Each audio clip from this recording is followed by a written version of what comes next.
天哪，还是我老婆吗？有点开心！我当时吓坏了，完全震惊了。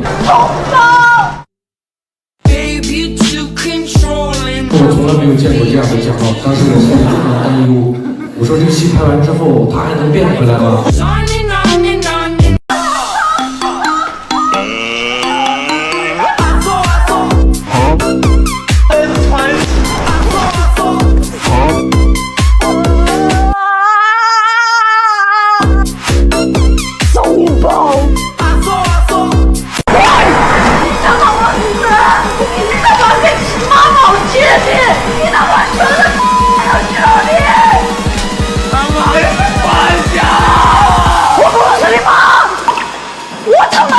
挣不到1分钱，我他妈高兴，我开心，真的哥，有点开心。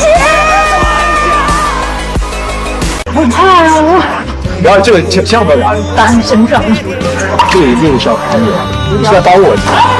相信我，穿下。我就打他打的我自己都疼的都不行了。怎么一直你就狠狠的揍我吧！感谢你们2个人，真的。吴磊单身狗的真实写照和蒋勤勤、陈建斌一起出席活动，自己落单了。恩爱的爸妈落单的磊，还有我，别忘了我。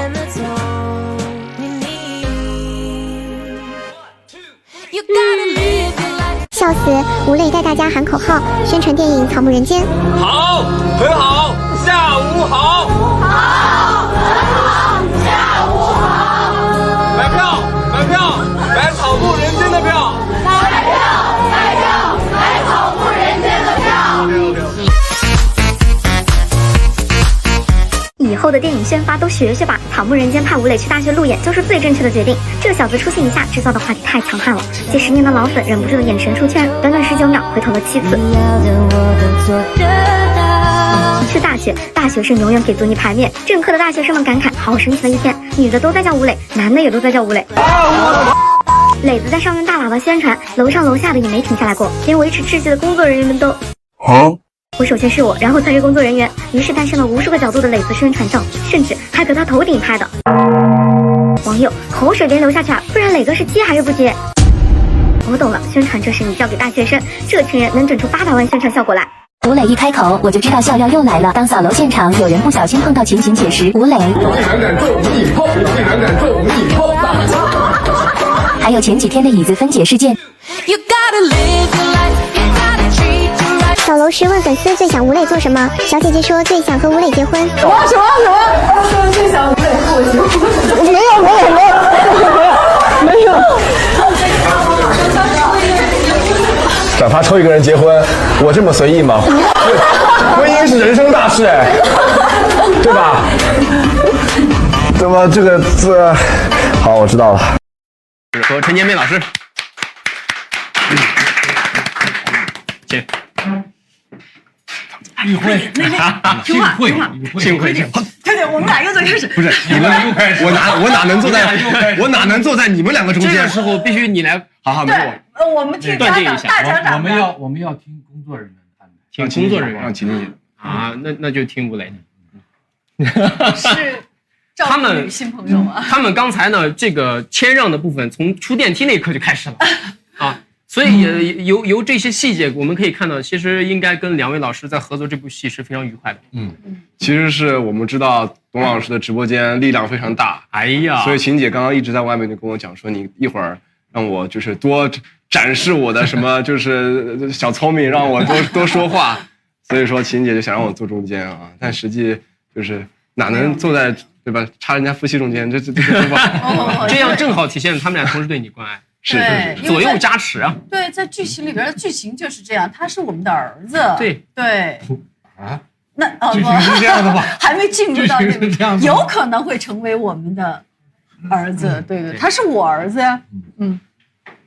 大家也非常激动啊！我们今天晚上的这部影视作品呢，它是一个以反传销为主题的电影。其实以前在这一类触碰到一些社会比较棘手问题的作品，其实拍的不多。实事求是来说，因为有的时候呢，它可能本身拍摄的难度很大，然后对演员本身能力挑战也很大。但是这个电影其实是前2天我们去湖北路上，我在高铁上看的。对，我看前10分钟的时候觉得哇，这风景如画，这真的是一个反传销的吗？看到中间部分我就看进去了，然后看到就是中间金星老师跟吴磊在桥底下那一段那个戏的时候，我当时看我浑身那个鸡皮疙瘩都起来了。旁边那工作人员过来说：“董先生，您需要些什么？”我不需要。就那段看完之后，我就久久不能平静。我记得我还在手机上边看边记了好多东西，我一会儿可以给大家分享一下。所以我的意思就是，虽然这个电影本身它从故事上来说，它有很大的挑战，但在我作为一个观众来看，我觉得3位老师完成度非常高，而且这个作品本身很好。谢谢。我们也非常开心邀请到了3位老师。刚才我们聊到了说这个反传销的主题，其实本身它是比较棘手的。那我也相信您3位手上其实很多有这样的电影的邀约，为什么会选这个呢？就是想拍这类主题。我没有想过它是一个反传销的一个作品，我必须要拍，或者是有责任要拍。这个主题很好，没有。其实我是因为导演。因为顾晓刚导演，然后我看过他的《春江水暖》，我觉得他能在一个那么风景如画的一个杭州，然后像一个画卷一样那个电影徐徐打开，然后讲的是烟火，在杭州那些很烟火的那个气息的一个生活剧的展开，所以我觉得他能够把它很好的融合结合起来，像一个非常老导演拍片子，没想到是一个年轻的导演第一部片子，我就觉得这个导演是值得我去跟他合作的一个导演，就他手法上很成熟。拍摄过程中吴磊有什么感受？就像您刚刚说的，拍摄前期的时候，在我跟秦姐都还没有进入到传销组织之前，那部分非常的愉快啊，天天骑车啊。上学之后吧，就应聘找工作，觉得就是大幕还没有拉开的时候，就是那种暴风雨前的平静的时候，其实还挺开心的，每天拍得很惬意。结果一拍到中后期进入传销组织的戏份之后，哎呦，那每天真的是拍摄过程挺煎熬的，苦日子来了，挺煎熬。因为我们导演经常会一拍就拍个1个多小时，是从开机到咔就一个镜头就一条就是1个多小时，还是体力活了。对，所以说我们会经常就是一演就会很连贯的演，然后那个电影中有很多就是传销的游戏、传销的测试，然后其实就是把我们当做真的，就是把我们当做真的就是被传销的人的传销在洗脑我们，所以整个拍摄下来就好像真的体验了一场传销一样，就感觉特别特别的疲惫吧。拍完之后，那既然说到这儿，那拍完这个电影，你对传销的认知是啥？感受是啥？其实我在接触到这个剧本之前啊，我一直觉得说传销嘛，我必然不可能被骗，对吧？我眼金睛。对，但是我在读完这个剧本之后，我就一下子对传销有这个新的认识。它并不是说就像电信诈骗一样，就来骗你钱，你赶紧给我转账。它是针对人性上和情感上的漏洞的一种攻击和洗脑。为什么就是那么多就是中老年人啊，或者买一些保健产品啊之类的？就是他就是抓住了很多这方面的心思吧，对啊，然后再钻空子，就刚提到这块，其实传销本质是对人性弱点的一种攻击，这个也是我在去的路上看那个电影越看越明显的地方，对，就是人的贪欲呀，或者人缺乏尊重、缺乏爱的时候。因为他们被爱抛弃了，被社会抛弃了，可能被相爱的人抛弃了，然后在那一刻突然有一个东西来拥抱你，来跟你说我给你爱吧，我来关照你，我帮助你成长，我帮助你长大，我帮助你赚钱，我帮助你怎么样，你势必你就会向他张开怀抱。而且就着吴磊说，我感觉到那个电影的后半段，秦秦老师所演那个角色，其实已经意识到自己被骗，但他仍然说被骗了怎么样？被骗了，他关心我，你关心我吗？对，完全执迷不悔。对，这种体验我无法想象哈。但是我在试图理解那个时候人内心。我觉得我看那个电影的时候，我看到那个地方的时候，我觉得我最受震动，我最被打动，就是说我在那个观影的时候，我就忘记了，就是说这个蒋老师跟我很熟悉，他成为这个舞台花，而尤其是就是说他明知自己被骗，仍然执迷不悔，为什么呢？我觉得这个问题，我觉得是最重要的，就是他从中间得到了什么，他从这个错误当中得到了什么，我觉得使他感觉到满足，使他能够跟自己的孩子发生，我觉得那个不能不让我们考虑，我觉得那个是让人很受震撼的一种，就是说，如果他对爱的渴望，对尊重的渴望，对比如说别人认可的渴望已经强烈到这种程度的时候，如果他没有得到这个东西，那么就像飞蛾扑火一样，就明知道它是火，他都要明知山有虎，偏向虎山行。所以我觉得真的是这个，我们有些时候我们觉得，比如说我们在理智的时候，我们都会，但实际上我觉得，当那种巨大的那个洗脑的那个攻势来临的时候，我觉得你是无法抵抗的。它是针对每个人的这个漏洞不同的，你内心当初那个缝隙，它从那儿钻进去。当时我觉得蒋老师演那段戏。和吴磊在那个里头，吴磊被迫也假装说他打入的时候，我自己看我也是觉得非常震动，很感动，真的很感动。我在看这个电影的时候，我觉得其实就像刚才老师们所说的，他除了反传销，他其实更多的让人反思出来一种对身边的人是不是爱的足够，是不是爱的及时，是不是爱的真实。是的。就是我所说的这个爱的真实，就是剧中那个男孩的角色对剧中那个母亲之间的那种，其实母亲的情感诉求是没有被理解的，也同时没有被尊重。然后呢，这个回应不及时，其实是陈老师所演的那个角色对剧中那个女性角色就是不及时，所以不及时、不真实，我可能也不彻底、不完全，就会导致很多的问题。所以我在好奇，就是您几位在演的过程中啊。有没有想通过这个角色给观众传递一些除了这个传销话题以外，更多关于比如跟家人相处？如何跟家人相处？对，如何就是去分享这种爱，然后就像我说的一样，就比如说今天这个电影，我们最终拍出来是为了一个让大家从中学习到什么吗？受到什么启示吗？真的是为了要怎么样去避免反传销吗？我说不尽然。我觉得更多的是他是讲的是我们如何在生活中如何去关照自己，关照对方，然后人如何去觉醒，然后去寻找自我。人的觉醒和寻找自我。其实你说。我觉得最重要的就是因为我们是一个含蓄的民族，就是我们生活中我们从小到大吧，就是受的教育就是你的感情啊不能够太外露，然后我们不善于比如说表达我们自己对亲人的这种爱，我们羞于出口就是这种爱。但是我觉得就是这个，我看这个电影的时候，我就觉得其实我觉得应该大胆的表示你对亲人的爱，你对父母的，你对这个你的妻子、你的这个孩子的这种爱，我觉得要表达出来，而且要让他感觉到，要让他真真切切的感觉到，就是说你的拥抱是世界上最珍贵的礼物，他的这个拥抱是世界上最珍贵的这个礼物。我觉得有了这些东西之后，我觉得他内心不缺失这个对爱的这种渴望，我觉得他抵御能力就会加强。我们也很少关照自己，也很少关照对方。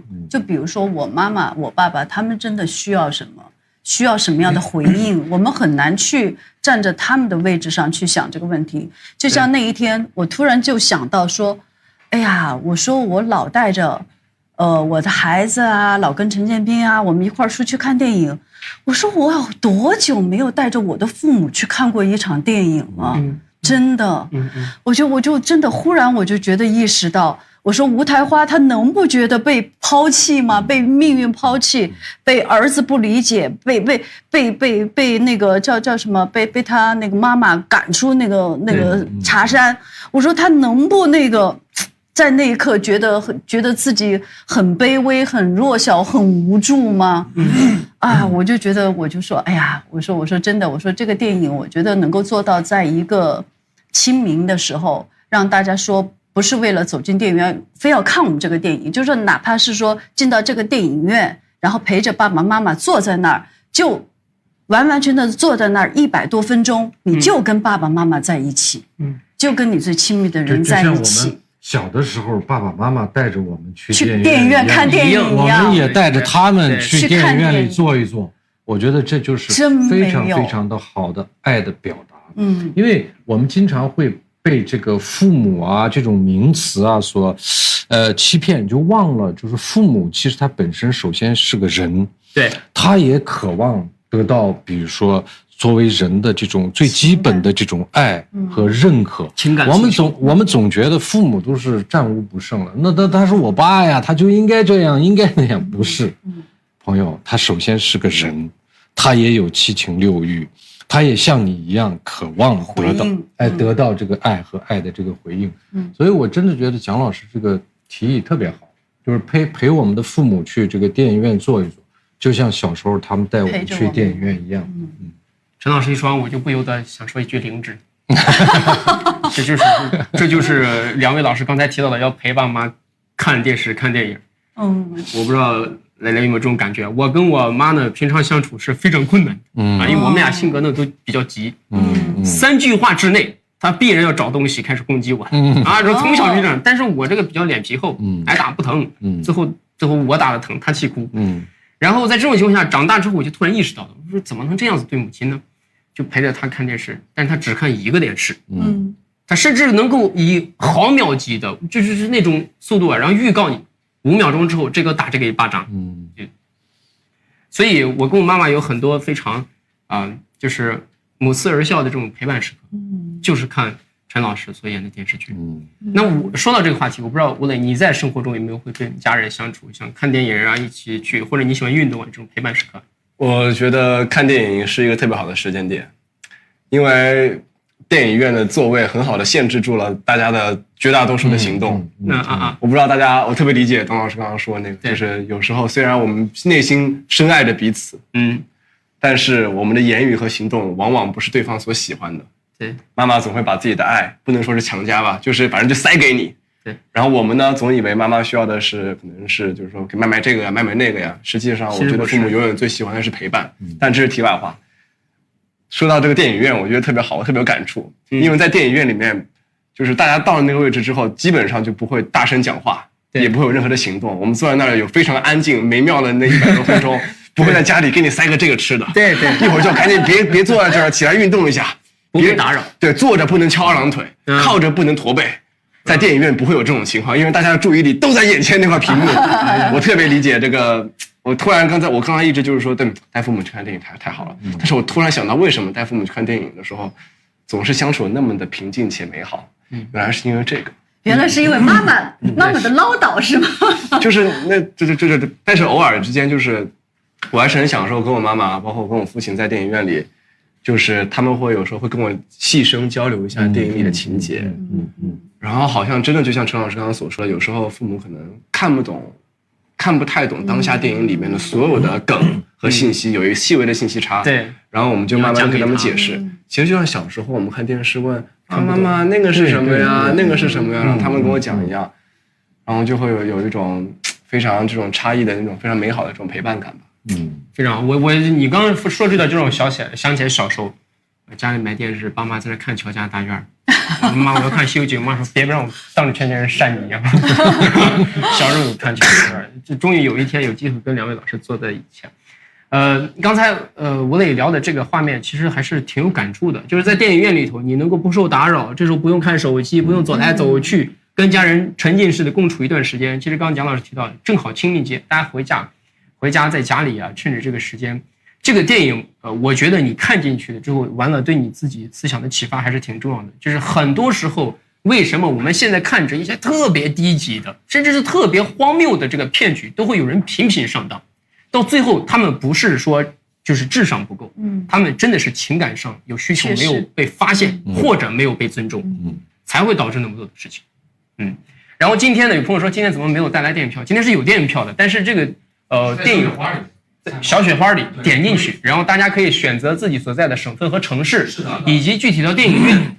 当然呢，也给大家实事求是说，因为这是一个文艺片，它可能整体的排片不会有那么铺天盖地的规模，但是我还是强烈建议大家可以去找一个时间，而且这个电影院现在的排片其实它整个是浮动的，如果这个电影它比较热销比较卖座呀，它其实后面的排片就会上来，会增加。我觉得我们今天进了宇辉的直播间，有了宇辉的加持，这个电影一定排片会非常好，我们都对他有信心。好吧，有信心。那我要今天更努力一些。对，我们刚才聊到的这块，就是3位老师在剧中的角色呢，其实我感觉都有自己需要就是挑战的部分。因为陈老师呢，过去演的很多角色，大家对于那个印象是非常鲜明的。就是大家现在为什么也会一直拿那个电视剧开玩笑？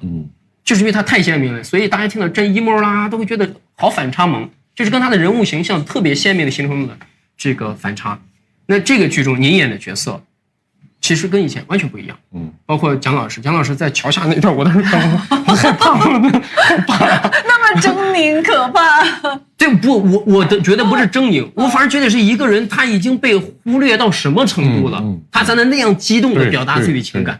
就像比如说有的时候，你看男女之间谈男女朋友他吵架，他在这发疯，你站到一个旁观者角度，你说你发什么疯？但你换那个角度，他内心得有多难受，他才会这样激烈表达自己的情感。多渴望。就一个正常人，他怎么愿意这样表达自己？他一定是没有被得到尊重。然后我看吴磊那个角色也印象特别深刻，因为从小飞的时候开始，印象就是这个孩子呢神通广大，惩恶扬善。这次呢，这个剧中他的角色也是非常有正义感。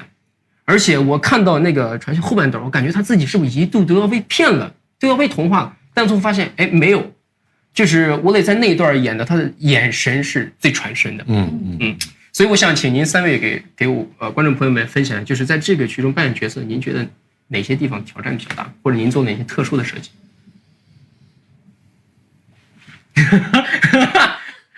你到这时候开始了，再次中华民族的传统美德。我觉得对于我挑战比较大的，相反是前半部分，就茶女那个部分。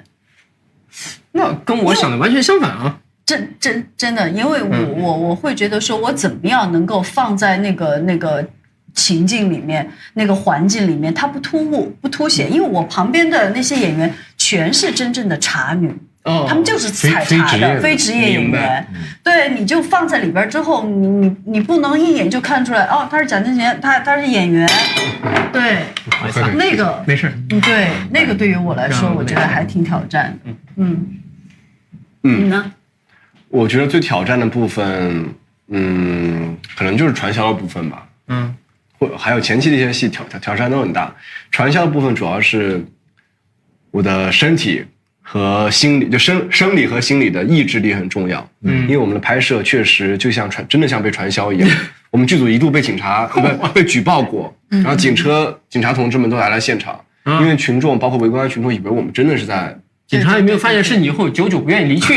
没有，他没出现那个时候，但我后面知道。明白。因为我们是真的就是在那儿做了一个传销，只有我们演员和部分的特邀演员知道是在拍戏，其他的人全都是忽悠来的，就是来开传销大会的，大家都以为这是个传销卖足贴啊，然后来的，可能就有人在其中就发现这不对，有问题，就揭发我们了，举报我们了，所以你这被内部攻破了呀。对，然后警察就来了，来了之后。我们大家可能停在那儿，停了大概好几个小时呢，都没拍，然后就拿着我们的拍摄许可或者怎么样，就去沟通去交涉，然后你们是在拍戏，这样才让我们又继续拍的。所以可见你这个体验已经真实到了什么程度啊？是，反正我们不愿意，我是不再愿意再进去了，因为我们拍那个戏完全的就是我们做很多的游戏。那个游戏作为我们演员来说，我们要无比的信念感，就是无比的相信，角色的样子。然后有很多东西你就会投射自己，真的投射自己的亲人，投射这些东西进去，然后你就觉得在那一刻自己特别的罪恶，我觉得很不道德，我就要把这个东西要放在我的某个亲人的身上，然后去做这样的选择。我觉得那个时候我都觉得我自己都像在出卖我的灵魂和心灵一样，就是那种感觉。明白。所以我在看那个电影中有一部分就是最终他们好像去那个真的洗脑到最后状态，然后让划掉自己亲人的名字那块啊，在哭。我看吴磊演那个角色也在哭。我说这个孩子的角色会不会就被影响了呀？他最后放弃了，但实质上最后没有。实际上那段就是马上就进入了一个暮年的幻境嘛，就是我那个角色的一个就是星象吧，在砍一棵树，就是他对被。谢谢，就是为了谢谢，这还没挺好吃的。那个就是他在砍那棵树，其实就是在砍伐自己心中可能仅存不多的一些清醒、智慧和良知。但好在最后他还是清醒过来了。所以那个树是有寓意的。那个树是有寓意的。哎，你要不说我都没反应过来。有个象征，它其实也是一种弑父。那棵树就是他的父亲，他在砍那棵树。对，就是好像以前我们看的好多的文学作品、影视作品都有那个俄狄浦斯情节，都要有弑父娶母的一个环节，好像男孩的成长都是这样，推翻制度的权威。当然后来有屠龙少年长出龙鳞的故事，好多都是这样子的。我不知道蒋老师在演这个角色的时候，就是因为您跟陈老师生活一起这么多年啊，然后在剧中又要扮演不同的这个状态，你们会觉得跳戏吗？还挺有意思的，挺有意思，跳进跳出，因为只有我们俩知道，他是在跟我开玩笑，还是在那个戏里。然后那个感觉，那个戏的感觉，就是又在戏外边，又在规定情境里。就是有可能两个演员，就是没有这种关系的演员，可能还到不了那种地步。明白。就是因为我们是这种关系，对，然后你就会知道他说什么，你一下你就明白了。就比如说我们拍的那个约会那场戏，他完全是那种即兴发挥，把地图一打开，他说我们俩去火星上去吧。对，我觉得看似一句非常玩笑，甚至于特别，好像特别的儿童。对，玩笑的那么一句台词，其实它的深意，对，是非常感染人的哈。陈老师，你说一下这个深意在哪儿？是，我觉得他其实他有一种逃避而不得，对，就是他演的这个角色，一般他好不容易找到了一个老钱吧，结果老钱的妈妈不喜欢他，对，而且老钱还很懦弱。对，是，然后呢，好不容易找到一个什么呢？他又被轰走，所以呢，我觉得他就是没有这个何处安身，然后呢，要逃避，在这种情况下，我觉得他进入了被这个传销，我觉得给洗脑，明白。所以他们恨不得就住到火星上去，因为地球对没有他们的家，多可怜啊！茶山。他虽然住着那么大个别墅，连个房间都不能给五胎花，没有。其实就是老钱在画大饼。讲了那么半天，一语到心上，火星上住，怎么可能在画大饼？真的是大饼男啊！旁边的房子都不给一间，还要去火星，就那么大一间宅子，哎呀，随便给一间就行了，对吧？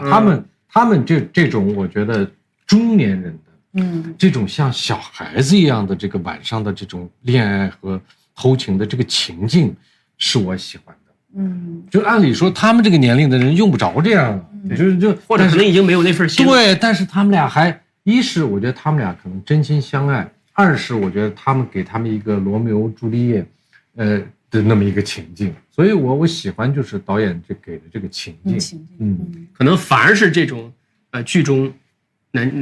这个男生的这种情感表达，说我们去火星住，可能就是那种童真一般的状态影响，并且让台花喜欢了。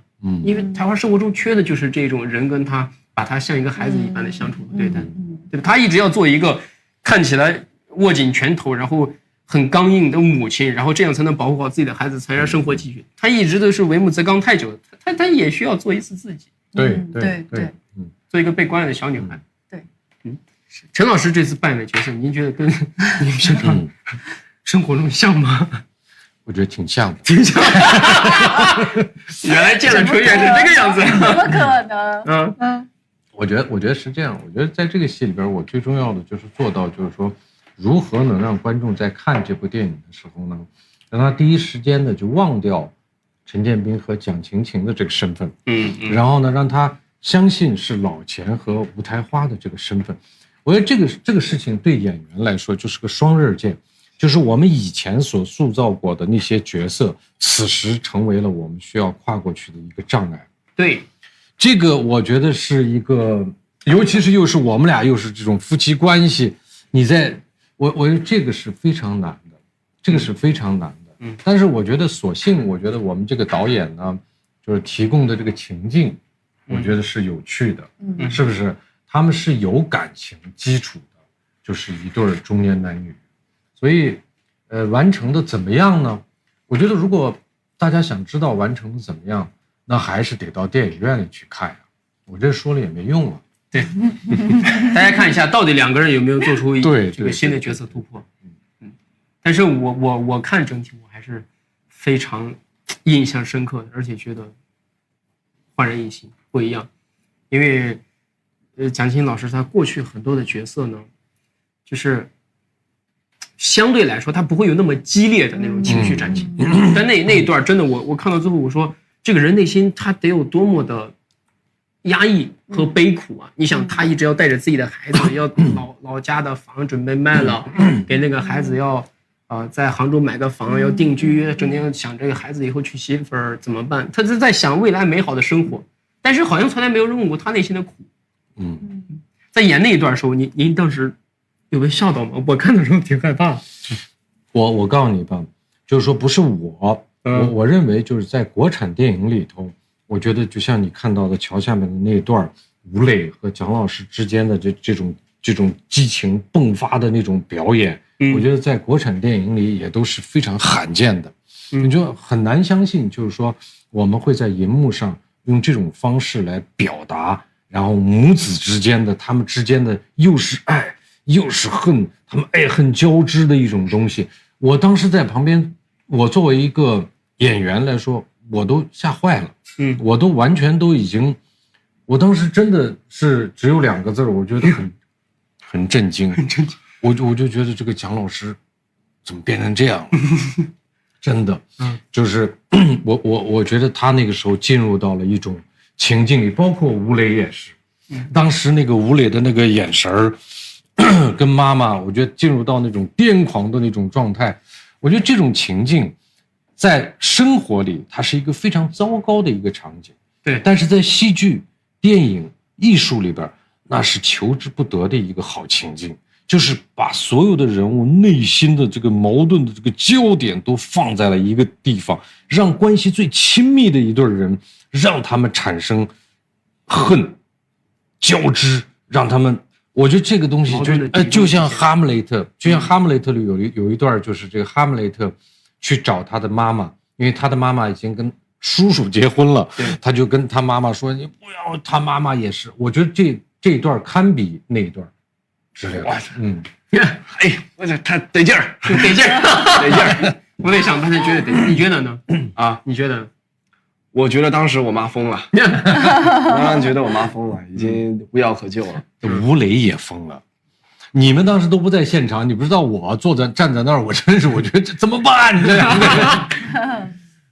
其实是在就震惊于母亲的改变，但实际内心也是震惊于原来自己忽视了母亲这么多年，愧疚，就愧疚，很亏欠母亲。母亲为了一个就是已经失踪的父亲，为了一个失踪的丈夫，然后为了我，也就是为了儿子。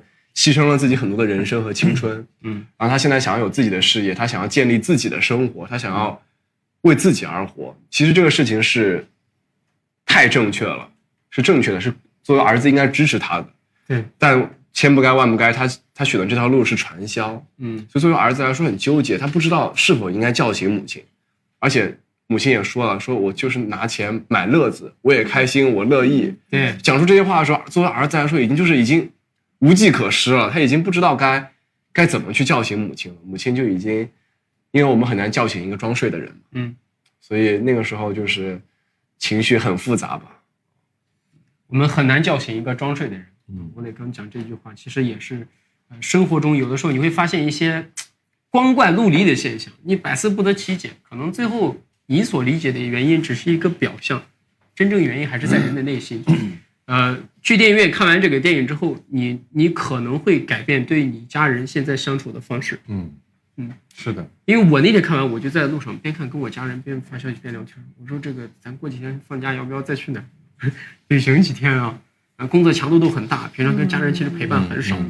因为我那刻就感觉到了，其实他们一直在默默的关注你，默默的支持你，只不过他们很少说自己的诉求，他永远在体会着你的诉求，所以长期被忽略，那种体验很糟糕。就生活没有给过他们机会，让他们说他们的这种感受，不是说每个人都有机会说有一个说你说你没有，很多人一生都没有。没人问过，没有人问，就说你心里到底怎么样，没有人问，所以我觉得这个时候就特别需要这个家人、亲人，你要去问。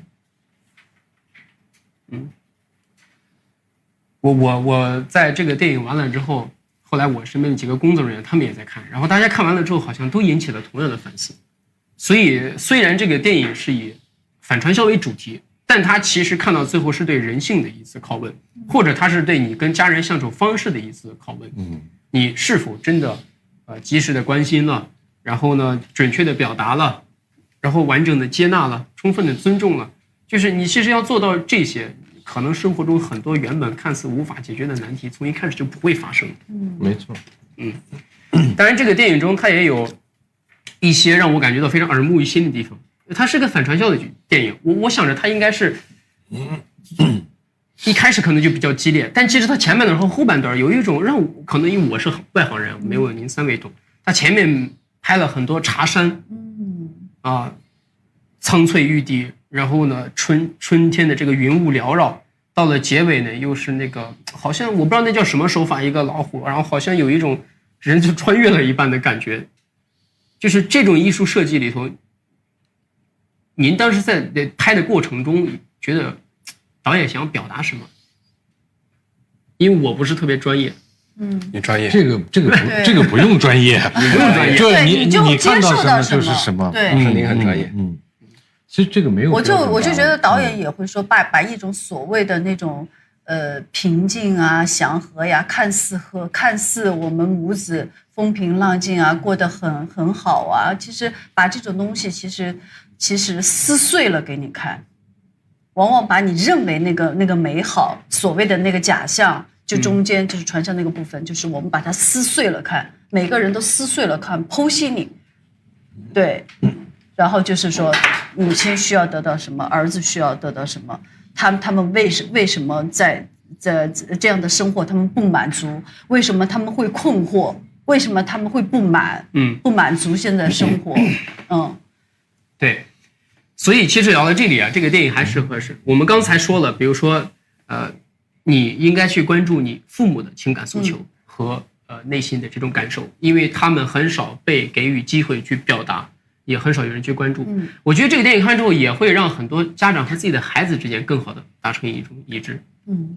就是刚蒋老师提到了这个剧中你理解到什么程度，就是你对这个电影的收获度。那个电影中吴磊所扮演的角色跟蒋老师的角色前半段其实看起来他们俩好像相处的挺好的，没有太大的矛盾，但是演到后面你才发现原来这个矛盾由来已久啊，而且他已经到这么严重的程度了，但是生活中好像我们是没有发现的。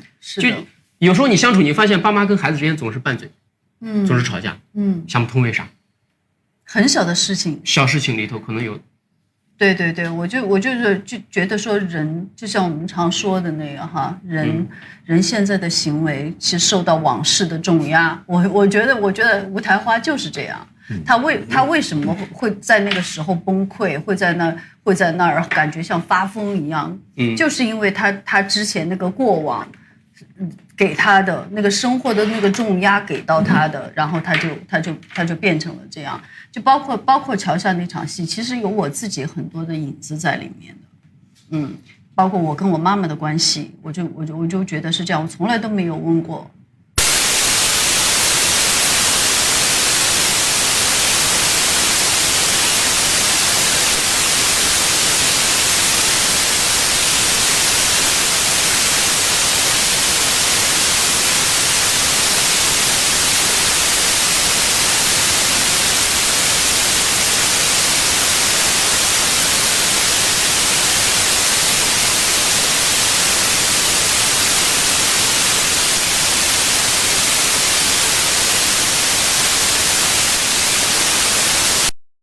人们发现。我觉得我们这个是文艺片里的剧情片，剧情片里边的文艺片。其实我个人觉得我们的电影它确实有文艺的部分，但已经不能算是就是100%的文艺片了。这是确实是实话。陈老师，我觉得它其实从类型上来说，它是个强情节的电影。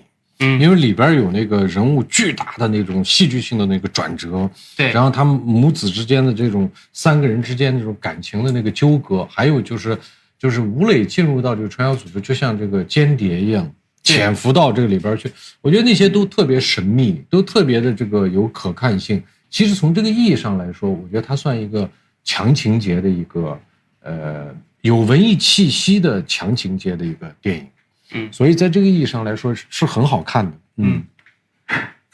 拍完这个电影，剧中所扮演的角色和他的故事结束之后，有没有对你实际生活、现实生活有影响？我就行了啊！我必然不可能再被骗了，我必然不可能再被骗了。比如你给大家总结几个可能被骗的征兆。可能被骗的征兆，天上不会掉馅饼，脚踏实地做自己。哎呀，是真的。我跟大家分享一下我小时候的经历。虽然这几天我讲了很多次，但我还要再讲一次。在我11、12岁的时候，我曾经被骗过1个月的零花钱。哎呦，我1天2块钱零花钱，然后我攒了1个月的钱，然后想去充 Q 币。不是压岁钱吧？就反正就要去充。结果呢就被网上那种骗术所骗，说就是输入什么神秘代码就可以翻倍。就等于你就可以1块钱买到2块钱的货。我就信了。我输入了那串神秘代码，点击了充值，结果一下充到别人的账号里去了。那是我当时全部的身家。我每天2块钱，一笔巨款，到了1个月攒到60了。30多，我还自己存了一点钱，然后就差不多拿了45。我跟我妈换了纸币，贼有仪式感，背着我的小书包，拿着纸币去了报刊亭，买了点卡，打开电脑，输入那个 CDK，充到别人账号上去了。从那个之后，我就再也不会上当受骗了，因为我知道这个世界上1分钱1分货，脚踏实地，不要相信任何那种不劳而获的东西，我觉得就不会受骗。那个骗人的朋友不会掉馅饼，对，真正只会掉陷阱。对，那个骗人的朋友，吴磊现在还记着你啊！我到现在记得清清楚楚，就一瞬间感觉。我赌输了，我什么都没了，对人性感到失望。我12岁我就已经认透了这个，参透了网络，参透了这个网络世界。所以上当足够早，后来都已经具有反侦查意识，不太有反侦查意识了。就是不要有贪念，不要有欲望，不要有贪念。对，但实际我觉得，我这几天聊下来，我觉得传销它不仅仅是利用人的贪念，不仅仅是骗钱，我觉得它有一部分上是人格的建立。就是我们都有心中想要成为的自己，但我们可能在现实生活中做不了。对，但是在传销组织里面，所有人都会告诉你，你就是你可以成为你想要成为的样子。对，然后你就会在那种鼓励下和那种他们的模式的洗脑下，你就会有一种明确的进步感。我在逐渐向我梦里的那个自己靠近，我就要成为我心中可以成为的那个人，然后我就成为了。所以当那个人格建立之后，别人再来劝阻你往回走，就很难往回头走了，因为你已经就是被塑造成了另一个模样。所以我就觉得，其实我也有自己想成为的样子，但我觉得得脚踏实地，得靠自己。哎呀，你现在已经很难被忽悠了，我很难被忽悠了，你太清醒了，我太清醒了。那1个月的零花钱给我未来的人生道路带来了巨大的帮助，而且从现在来看，你这个亏吃的也太值了，太值了，对呀，就花了多少钱？60块钱，60块钱不到。哎呀，对，还不如2张电影票。我吃的亏比你吃的亏大多了。你手机丢了，网上一搜，有人说能帮你找回，多钱呀？这个说500，但是500只能告诉你在哪儿，你自己得找。我说那还有你能找到？他说可以啊，1000。我想一个手机当时好几千，这才1000，划算。一充立马电话打不通啊！以前老多那种了，你去网上搜，老多了。这叫舍了孩子也没偷着狼。对，丢了西瓜又丢了芝麻。对，丢了西瓜又丢了芝麻，一起整，颗粒无收了。颗粒无收。对蒋老师有没有这个角色影响了你生活？或者你觉得你会开始换一些视角审视以前的问题？我觉得我是跟这个角色是同步成长的。其实他所有的那些经历或是遭遇吧，我觉得跟我的精神世界其实是还蛮同步的，因为他也是渴望自我的一个建立，然后一个觉醒，然后想要成为自己。我觉得这也是我所渴望的，包括他的成功，也是我做演员这么多年来渴望的。你已经是一个非常成功的那我可能对自身还是有要求的，因为我觉得我在我从电影学院毕业，我一直想着自己能够有一天拍一个好的电影，有一个好的角色，然后能够也像其他的师姐师哥一样，前辈一样，然后被刻在我们学校那个金字塔上面。我也很想成为那样的人，对，一直也很期待。就觉得晴晴姐通过这部电影拿到了亚洲电影大奖最佳女演员影后，此处应该有掌声。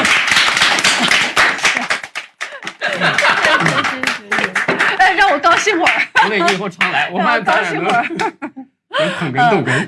对，你看这个多鼓舞人，对吧？对，所以进了传销组织，你都不用演戏啊，直接给你颁奖杯，天天鼓舞，天天被鼓舞。这谁遭了住啊？一进去直接。你就是最棒的 ，the best， 直接就来了。这谁不迷糊啊？这确实厉害。真的，我觉得好像一样，就跟我们拍戏一样。你们现实中还需要再有人来肯定吗？当然，你看我们拍戏的时候，特别愿意听导演说真棒、真好，演得真牛。再来一条。对，真的演员我觉得还是很敏感、很脆弱的，他是需要保护的，然后他也需要人家赞美你的，越赞美你越有信心，演得越好。明白。我觉得其实董老师跟学生一样，学生永远希望得到老师的赞美。哎，对，无论是成绩多好的学生。所以说我们生活里边多么需要赞美，对吧？对，还是要大声的说出来。蒋勤勤，你真棒！吴磊也不错。你们俩都很棒。我就想起来年前的时候啊，张艺谋老师他来我们直播间，然后他就说在拍戏的过程中，他说演员是非常脆弱的，用了一样的词，他说需要保护演员。我就不能理解，我说怎么保护演员？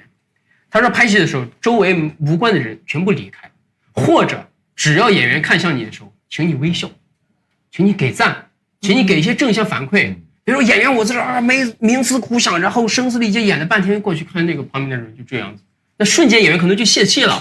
你在想我是不是演的不好呀？他为什么是那个眼神？他是不是看不上我这段表演啊？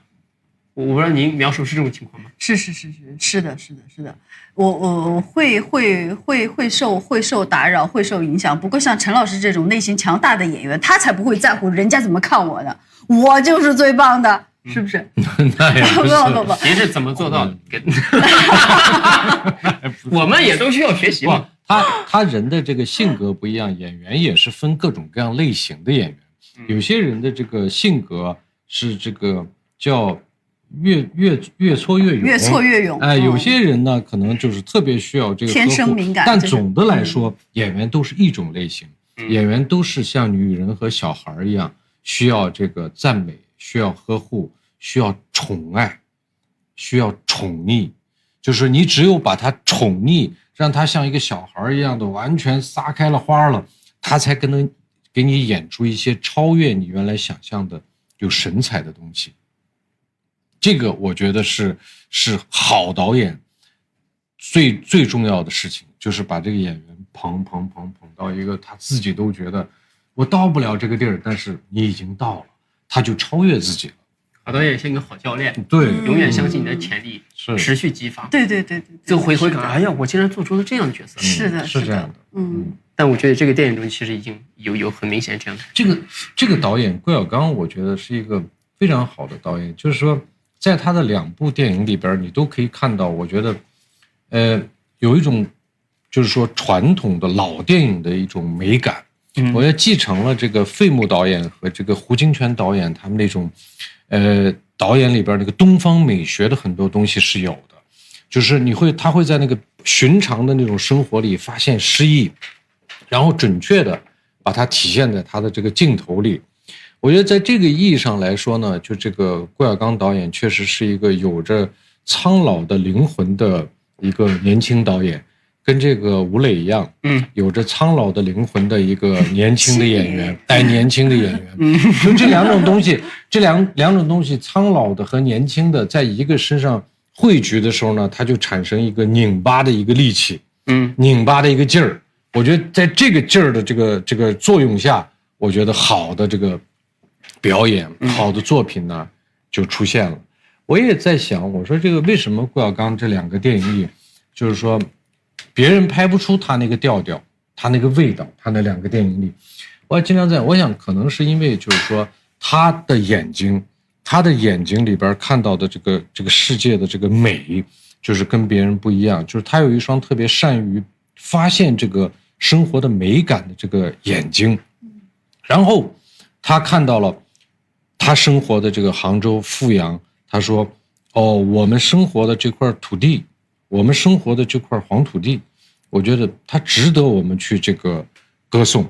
然后呢，他就把它拍下来，在这个黄土地上面呢，我觉得还有很多，比如说阳光灿烂的日子啊什么的，我觉得他能够把这个东西完全拍下来，给你释放出来，在这个意义上来说，我觉得他是一个非常难得的一个导演，这也是。”为什么我们都是看过了他的第一部电影，我们就选择跟他合作第二部电影的一个非常非常重要的原因？这并不是每一个导演都能做到的。所以这个导演对美的独特视角，和表达的方式，呈现，就是他可以把它视觉化。对，这个是很难的。而且他有一种温柔的力量。他虽然小声说话，然后很温文尔雅，但是他有非常的坚持，他一定要拿到他想要拿到的东西。像有好多我们拍的戏啊什么的，有一些戏他都觉得前期拍的可能不太好，我后期我还想补拍，我还想要再拍。所以也很精益求精。是，他是有他的这个坚持的。我觉得就是他在他那个特别温柔的文人的那个外表下，我觉得还是有一颗非常强大的心。虽然他是个年轻导演，虽然只拍了2部电影，但是他对他自己的标准，我觉得从来都没有放低过。就是在他的这种高压之下，这个吴磊和蒋老师超越了自己。你看到了他们的电影里完全不同于他们以前的表演生涯的精彩表现。这你们得真的是要感谢这个导演。是。说到这儿了，刚才陈老师提到说吴磊苍老的灵魂，虽然吴磊现在年纪相比我们3个来说没有我们3个年长，但是吴磊确实他工作时间已经非常长了。对，老演员，老演员了，有老灵魂，主要得益于小时候就被骗过。哎呀，你耿耿于怀呀，耿耿于怀。这次电影中。您2位有没有觉得吴磊他在角色上有哪些特别让人觉得惊艳的地方？我觉得当我先说行吗？你说。我觉得我第一次跟这个吴磊对手戏，就是我站在那个茶馆前头，然后他从那个骑自行车从那个山上下来的时候，我觉得真的是充满了的活力。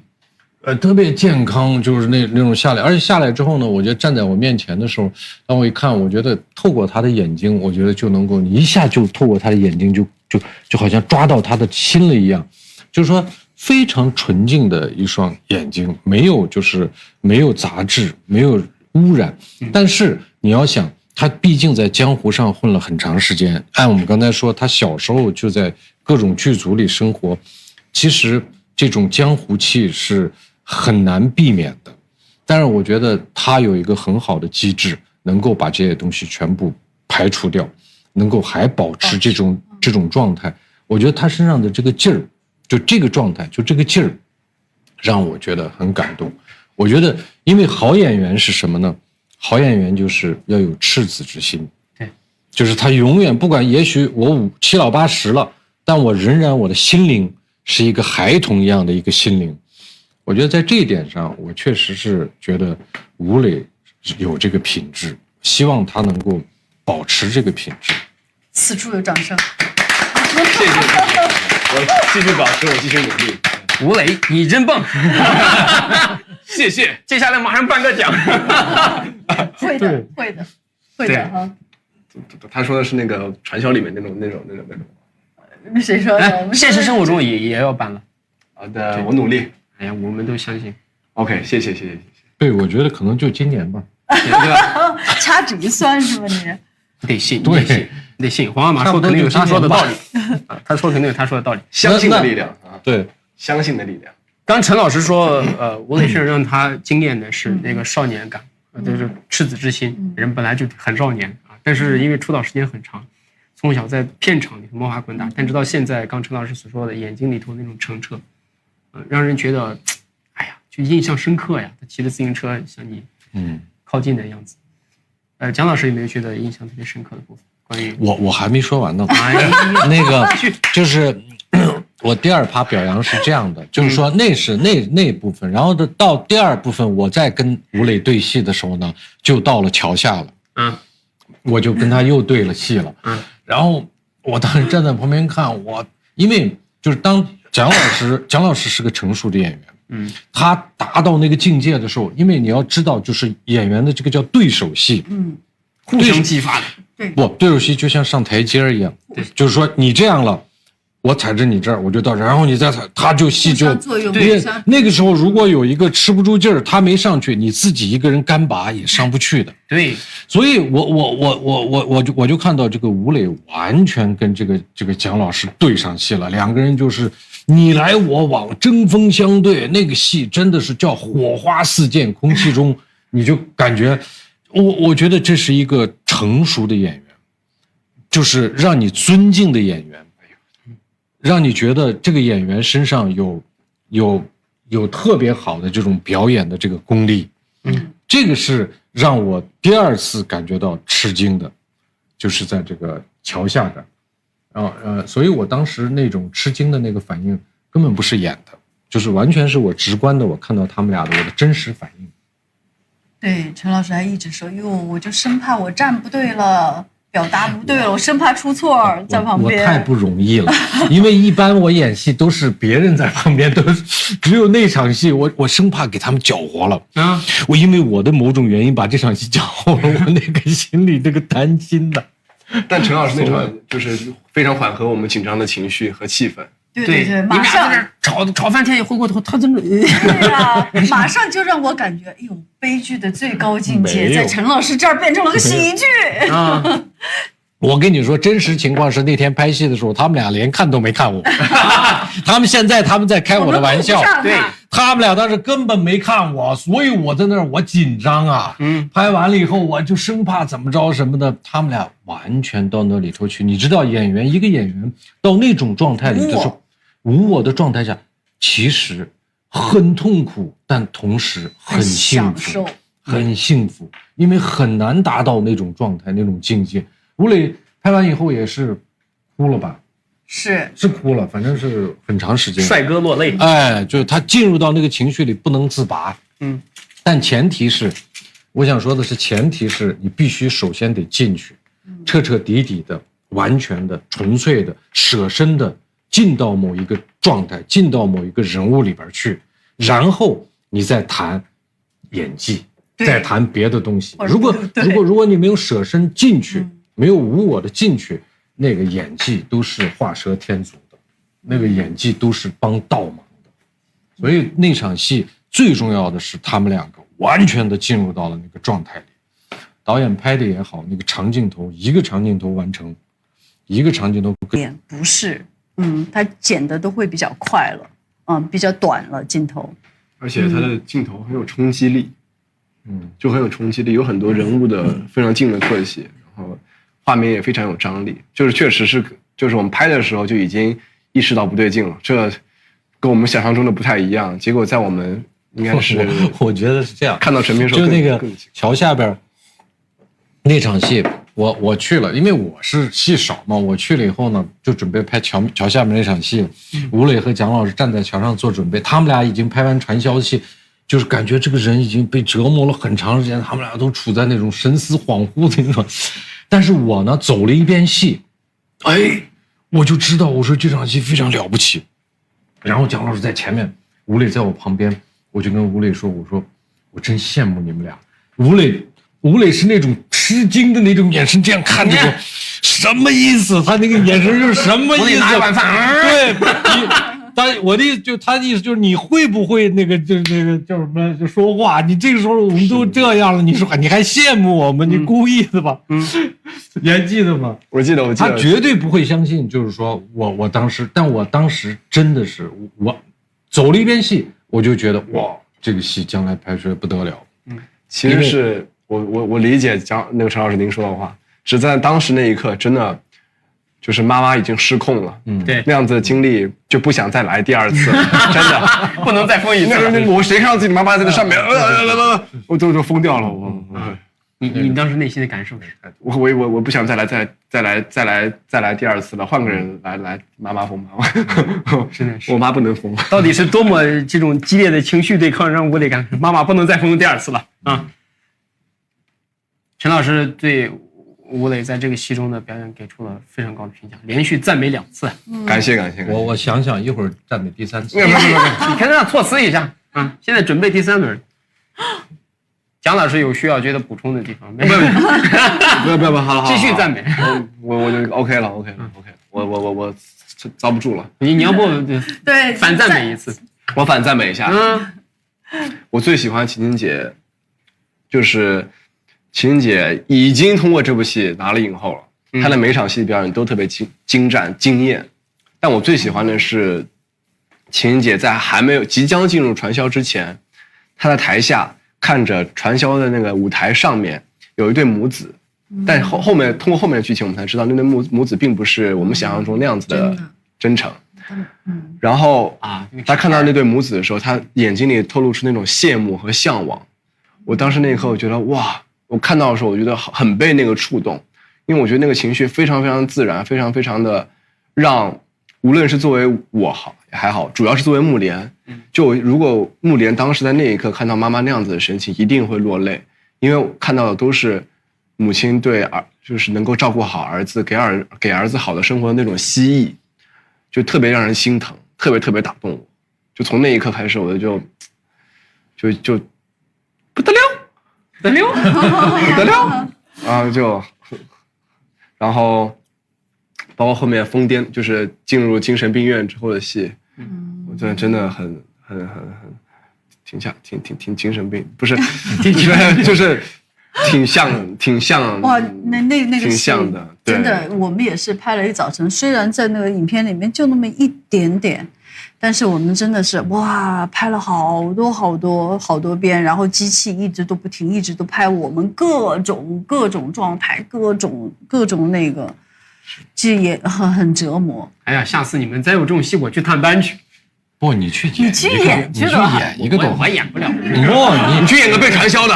哎呀，你去演个被传销的。他应该是演中间那个人啊，就是给大家传送福音。不是，我觉得董老师就是很适合被骗。不是，我的意思是说，我也是一直耿耿于怀那个经历啊，就是怎么能骗我手机能找回来，能让我充值，能那样子1000块充到别人话费里了。对，你现在想想那啥脑子呀？人只充了60，我充了1000呢。我充了，对，这个，对吧？演个被传销的，就是其实被传销。我觉得为什么那么多人会进传销？因为被传销在一定程度上是有快感的，所以说才会有。它不是说一定是完美的自己，对，它是有那种享受和被参与的其中的，但那都是假象，那都是泡沫。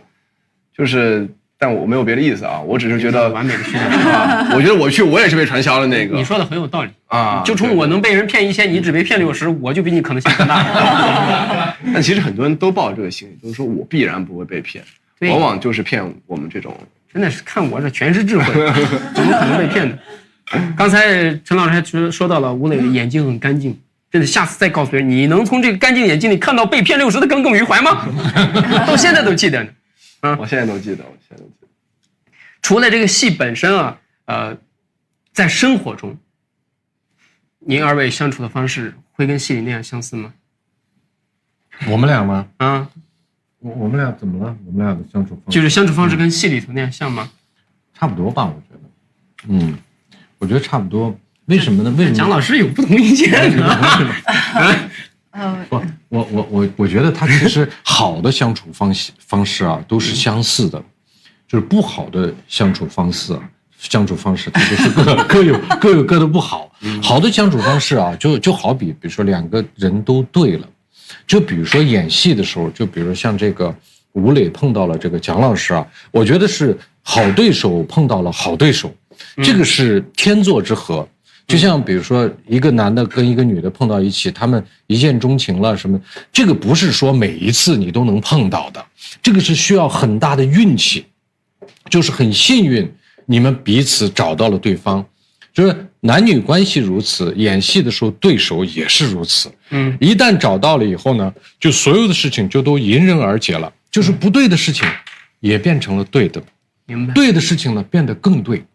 就一切都是如鱼得水，但是我想说的是，他并不是每个人都能碰到对的人，也不是每个演员都能碰到对的对手，对，所以这是可遇不可求的。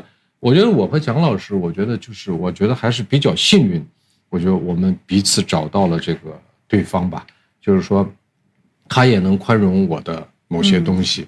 我也喜欢他身上的很多东西，我觉得所有不对的东西，在别人那儿觉得这个人真是很糟糕，但是他就觉得这没关系，就他就能包容你，这个我觉得是非常重要的。就是情人眼里出西施这句话，我是深以为然的。我觉得你必须得找到你的你那双眼睛，他看你就是像看西施看这个花一样。你找到了这样，你每天生活在这样一对眼睛里，你得有多幸福，对不对？你要找皆无人啊。对啊，你要找到一个人，这个人每天都盯着你找你的毛病，那你的生活我觉得是暗淡无光。不知道吴磊在现场有没有经历过这样的被撒狗粮时刻？我老有了，我老有了。你给大家爆料一下。我就讲桥下那场戏，我们两个，我跟秦姐情绪都比较紧张，对，不是紧张，就是情绪比较激烈，就内心虽然还没有开始拍，但是我们两个内心中已经有很强烈的情感在翻涌了，然后在走戏还没有开始拍，就是刚开始走戏的过程中呢，陈老师就意识到了我们两个其实比较内心很激荡，他就试图就是缓和一下我们的情绪，然后给秦姐说话。然后我也不知道听说什么，还感觉好像是在给秦姐支招，就说些就有什么，你要不这样？哎，你看那边啊，没事啊，没事，没关系。然后秦姐在那里，哎呀，你，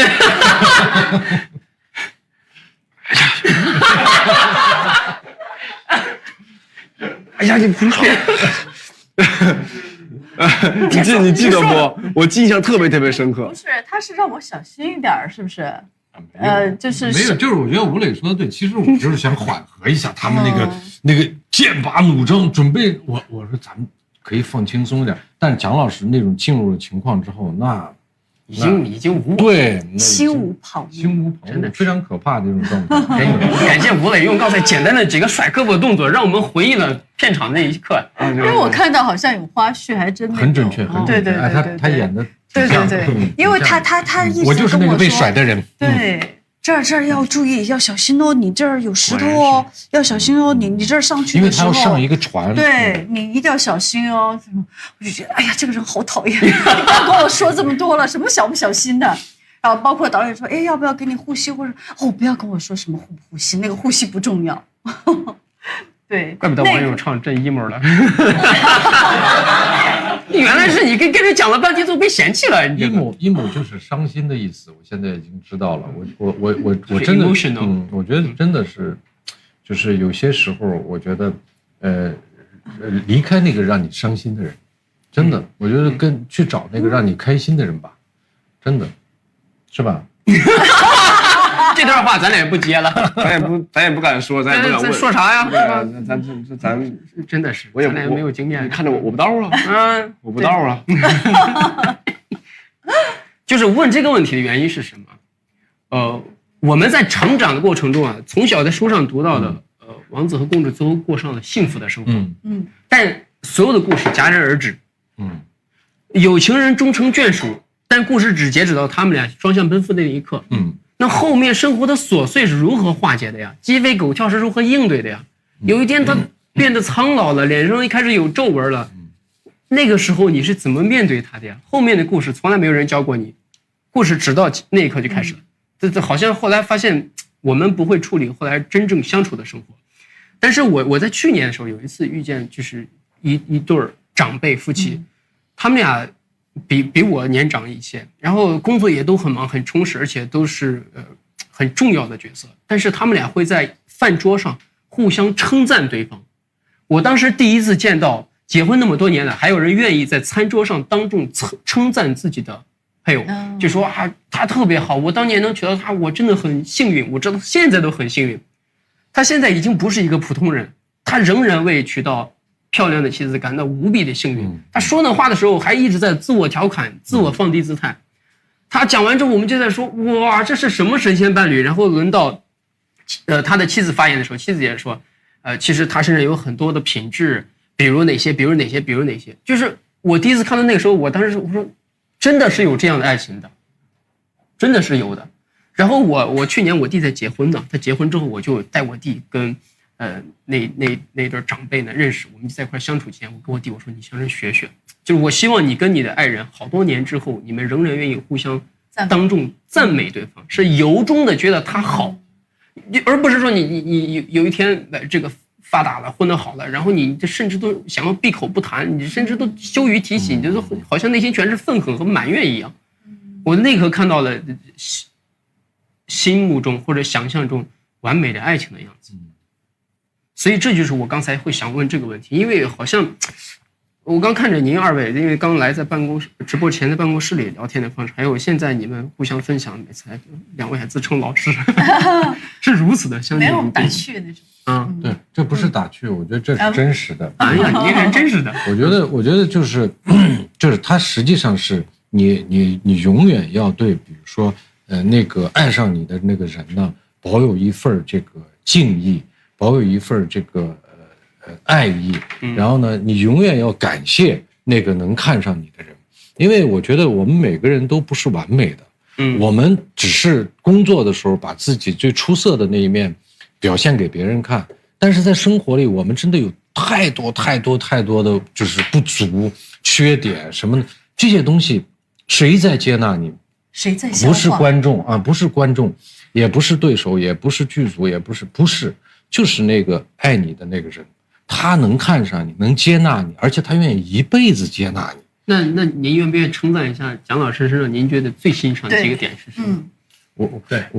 我觉得蒋老师就是能够有一个宽容的一个心，我觉得他不是能够光宽容我，他还能宽容很多生活里的这个东西。我觉得这一点上，我觉得我还是觉得跟他在一起生活还是很好。我觉得最主要我觉得还有一个就是我是不是特别好哄，也特别容易满足啊？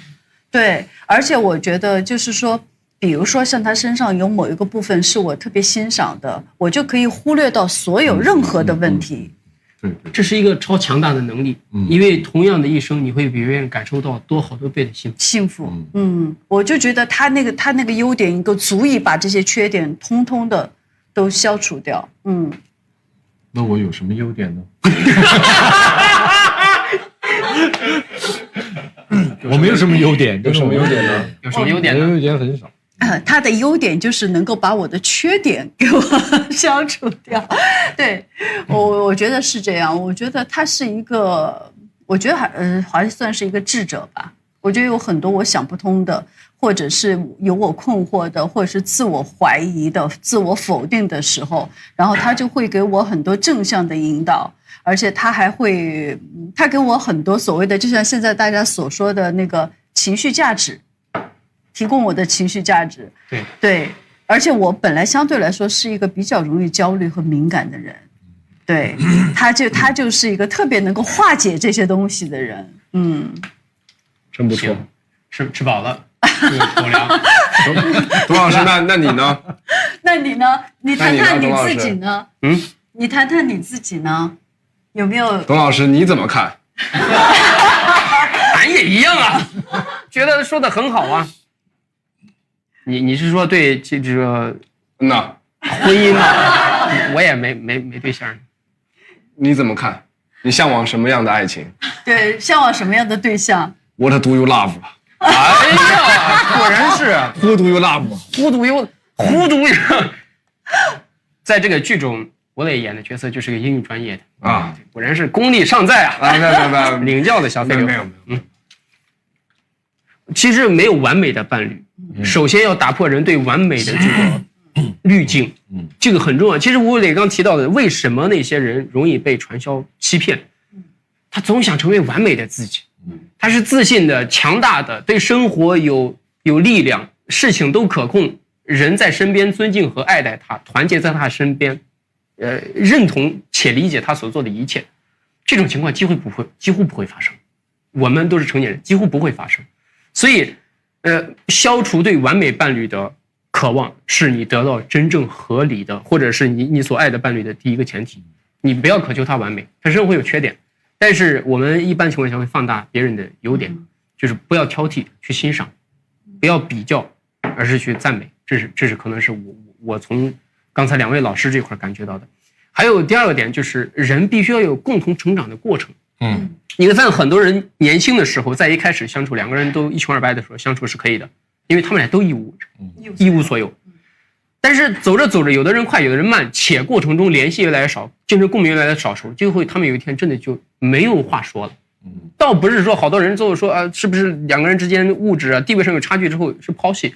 我了解一些故事后发现不一定全是抛弃，就是单纯的没有共同语言了。就是所以一开始你打破我们对完美的这种期待的滤镜，第二个能够一起成长。还有一个最重要的第3个，就是就像这个电影中所倡导那样一样，你要去爱你的家人，得有一些完美的得有一些非常好的陪伴时间。你得听他说话，你得理解他内心的想法，你得知道他的诉求，最好跟他有一些共同爱好。有共同爱好很重要，因为我所提到的那对夫妻，他们俩都喜欢写毛笔字，都喜欢喝茶，都喜欢弹奏这个古琴乐器，传统乐器，所以这个就会极大的促进他们在生活中的共鸣。说，哎，你这个字写的特别好，你那个写的也很好。但如果说你说回到家里，一个在做这个事情，一个做另一个完全不相干的事情，不可能有精神共鸣。我当时就内心还是挺有感觉、挺有感受的。我当时就把这几个通通讲给了我的弟弟啊，因为他结婚嘛，他刚结婚，我讲都很激动啊，讲都泪如雨下，结果我就喝醉过去了。后来也不知道他们听懂了没。国磊有补充的意见没？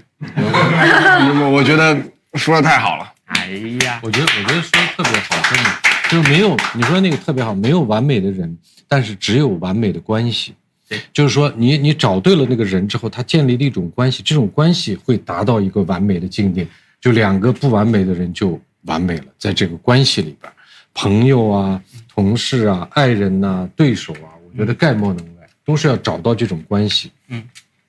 其实这个电影中呢，除了我们一开始所聊的反传销的主题，然后接下来聊到了对家人情绪的理解、尊重、及时的表达和关爱，然后再刚才聊到的，其实如何维持，比如说母子呀，或者是夫妻关系里头的这个部分，还有在好的一个电影过程中，其实2个人角色即使在同时演戏时候，状态也是互相加持的。你好，我会更好。对，所以遇强则强。其实就是好的演员一个特点，这就是刚才陈老师提到为什么说吴磊值得尊重的一个特点。吴磊啊，现在他还年轻，他觉得这种关系他会永远找到这种对手。你知道，就我拍了比他拍的多，我就知道这种关系真很难，就是碰，因为碰上了，哎呦，不碰上那你也拍了呀，这个戏也会把它拍完呀。你好多戏不都是那样吗？真的不多，真的不容易。是。这个电影中，我发现有很多镜头，就是吴磊那个角色，他很喜欢亲近自然。然后我了解到，现实生活中你也特别喜欢运动，还可以，还可以，还可以，非常谦虚，还可以。没有就是拍摄间隙的时候，或者说不拍戏的时候，会喜欢出去运动一下。比如骑车，健身，还有电子竞技运动。哎呀，对，还有电子。说到这里，明显更自信了一些，极其的自信。这个比较擅长吗？键盘就是非常有一定的竞技水平。哎呀，有一定的水平。这个可能我没有办法跟你一起，但是下次你要骑车咱可以一起。好，我就是去年去新疆回来，然后那个视频，他这个留言特别多啊，然后我发现评论区有好多人发了吴磊去新疆同样骑行的那张照片，在赛里木湖。哎呀，我倒发现缘分啊，但只不是当时没有想到有一天还能见面。我送你自行车。哎呀，说好了，下次一块儿，说好了，我送你自行车。但是就这个办公地点是吧？OK， 我一会儿加你个联系方式。好，得主动一些，要不然这车最后送不成了。送得成。那说到这里，你说咱要去哪儿呢？刚才陈老师提到的说，哎呀，宇辉，你能不能去我的家乡啊？你要不给大家推荐一下您的家乡？我是非常希望，就是说像宇辉这样的这个推荐能手，能够去我的这个家乡新疆，帮这个我的这个家乡新疆推荐一下我们新疆大美新疆嘛，有很多非常美的这个景物，有非常多的这个水果好吃的东西，我觉得特别希望能够宇辉能够有时间去帮我们新疆推荐一下。陈领旨，谢谢陈领旨，谢谢。我们其实去年去过，然后呢，跟新疆文旅厅也有非常密切的联系。那我也提前向您发出邀请。我们如果今年夏天，咱去骑个马。骑，你想骑马吗？猛骑必须的，猛骑。还有呢，自行车，猛骑，还可以游泳。我这打游，猛游。对，我们俩到时候就在那里猛骑猛游。然后呢，我们就猛看。您二位就可以全程作为给我们讲解分享，可以，因为我相信对这个我们为你们做好这个后勤工作。哎呀，让你们猛吃，让你们玩好吃好。其实要说到这里的话，其实还有一个地方，重庆，也特别好。你一下如何呢？重庆实在是太美了。你去过重庆吗？我当然去过了。你觉得重庆怎么样？还不错啊。哪些地方你觉得还不错？那个洪崖洞是不是？哎呀，很美啊！槽点门儿。哎，对。还有那个就是一楼出去17楼，就1楼出去是17楼啊，钻到楼里那个。对，就是你就进个商场出去那路上就是场密室逃脱，就是那空间会让你直接就很玄幻，很魔幻的那样哈。本来我们这次路演也要去重庆，就没赶上时间。哎呀，我听说重庆特别好，我是在来的路上，我是看了一个新闻还是一个什么，说重庆特别给力，给我们这个电影排的那个场次排的特别多，特别给力。谢谢重庆的观众的支持，谢谢你们，真的。而且这2天老乡，还得是老乡，老乡。这2天重庆文旅呢也在跟我们非常密切的互相互动，我们俩互相暗送秋波。希望你们这个秋波送成。我们俩这都不叫暗送了，这叫送，已经明目张胆了啊！甚至有一些这个对吧，引起部分观众的不适的，过于暧昧了啊！真的是，这怎么能那样呢？希望你们多多亲近。对，那刚陈老师都推荐他的家乡，您也推荐您的家乡呗？我的家乡，欢迎一下宇辉去。你给大家推荐推荐呗。我们重庆，首先我们重庆的人嘛，耿直嘛，热情嘛，直肠子，然后特别的好相处，高兴不高兴的，反正都在脸上。重庆人就是这么耿直，然后好吃的，火火辣辣的，然后会让你的胃口大开，对吧？吃的也好，重庆吃的也好，又很便宜，物价也很便宜。然后重庆，然后山美水美人也美啊，姑娘漂亮啊，宇辉，就能找一个重庆女朋友，你就不用当理论家了。刚刚那一套操练起来，董老师，扎心你是在行的，实践大于那个理论，冲，你是会上心的。我们非常期待。说到这儿都兴奋了。重庆女婿吧，来说。哎呀，那我也很想啊，要不咱今晚连夜出发去重庆吧？明天天亮在那儿就能吃火锅了。对，刚才蒋老师说重庆人呢是直肠子，他喜怒都形于色。如果从这个标准去判断的话，今天晚上1个半小时的访谈，蒋老师应该是非常开心的。当然非常开心，我见到你们我就很开心。哎呀，传说中的余晖。哎呀，这怎么能有就是传说中的兵马俑？大家看到这儿有一种去看陈一床兵马俑的感觉。为啥？你不觉得是脸型、眼睛？那还是我啊，老像了啊。那尤其我跟他站一块儿更像。我不知道该如何回答这个问题。尊贵的大秦血统。对，可以。我因为以前当老师有一个职业毛病，就是每次写一些这个总结。今天晚上这个电影访谈的其实内容远远不够真正他想要表达的含义，其实很丰富。电影开头和结尾的这个拍摄手法其实很写意，它带有一种传统的中国美学，在草木之间，山清水秀、风光宜人的一种平淡的情感，或者相对来说比较平缓的情感铺垫下，然后中间极其剧烈的情绪冲突，是能够引起人反思的。因为你只有在前面相对平缓的这种铺垫的时候，你没有设防，那些没有设防才能被带入到情绪里头，才能带入到剧情里头。在去武汉的高铁上，我有过很强烈的这种情感共鸣，相信镜头前的你也会有。为什么会有传销这种我们很多世外人觉得啊那么低级的骗局，你怎么会相信？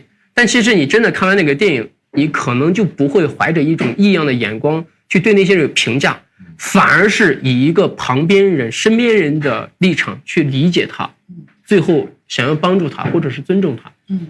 好多时候啊，人就是对一个巨大的人群一无所知，但是怀有极其强烈的主观偏见，给他们打上各种各样离奇的或者是丑恶的标签，认为他们是弱智的，认为他们是疯狂的，但根本没有人去理解过他们内心真实的诉求。这就是我看完这个电影之后，那些被误会的、被欺骗的、被诱导的人的真实体验。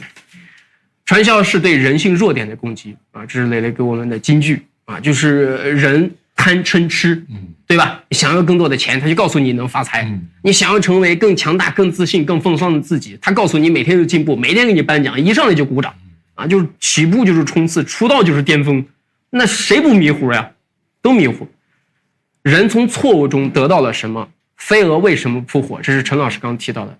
对呀，飞蛾为什么要扑火？他不知道烫吗？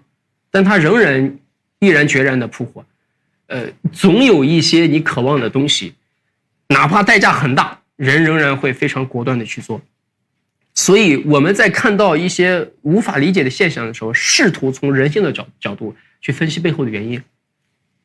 第三个说，人的觉醒和寻找自我，是这个电影拍摄过程中那个角色本身的一个精神体验。这也是蒋老师刚提到，就是女主人公她一开始渴望只是安稳的生活，孩子成家，她后来发现被那个老太太赶出家门，即使在茶山的这些采茶人中也不被理解和尊重，她的情感好像是见不得光的，是怪异的，是不合时宜的，甚至有些人觉得她是不合人情的。但是我们理性想一想，那是人之欲啊，一个人最寻常不过的需求之一了。然后即使这样，他被赶出来之后，他仍然其实内心是充满了善良的。他最后那个性格就开始变得夸张，开始变得乖张，开始有一些人觉得无法靠近，甚至有一些害怕的时候，其实是内心过去被压抑的情感，然后短期内以一种不正常的方式过度释放，它来得太大了，就好像你细水长流没事，唰一股水突然呲出来，人家吓一跳，就是那种感觉。这就是我看的剧的时候的情绪体验。人的觉醒和寻找自我其实是每个人必经的一个过程，只不过这个过程它往往是要在一个合理的速度、合理的时间里头会更好，最好有家人的陪伴和引导，有书籍的滋润和长辈们一些经历的这个帮助会更好，而不是依靠一些虚假的这种完美人设去欺骗你。内敛的性格和含蓄的表达，这是老师刚提到说，好像这片民族上人自古以来都是如此。爸妈也很少去孩子说，孩子你知道吗？我很爱你，我以你感到自豪。好像我们小时候看，就是不同文化，我们小时候看很多国外的电影里，他们会这样表达。然后我看完之后，我爸爸看着我，他有时候会有一个意味很深长的眼神，但他很少过来真的会拥抱你表达爱，因为我们觉得有点奇怪，有点害羞，甚至有点大男人这样会不会怪怪的，有点膈应，甚至从小我们是羞于表达感情，总是很压抑，总是很隐忍，总是很含蓄，总是很内向，但其实内心的情感变化万千，结果面如平湖。你猜我内心有没有兴奋和激动啊？其实心里什么都在想，只不过嘴上从来不表达。现在来看，其实不合适。爱要说出口，无论是对自己的配偶、孩子，还是说父母，爱要及时说出口。然后第二个部分就是刚才提到了彻底的进入了角色，一种无我的状态。大家如果想理解刚才蒋老师和吴磊他们俩所说的这种角色的同时互相提升，然后互相刺激的这种状态的话，你4月3号可以去电影院里点右下角这个小星星、小雪花，你可以选择你所在的省份、城市电影院。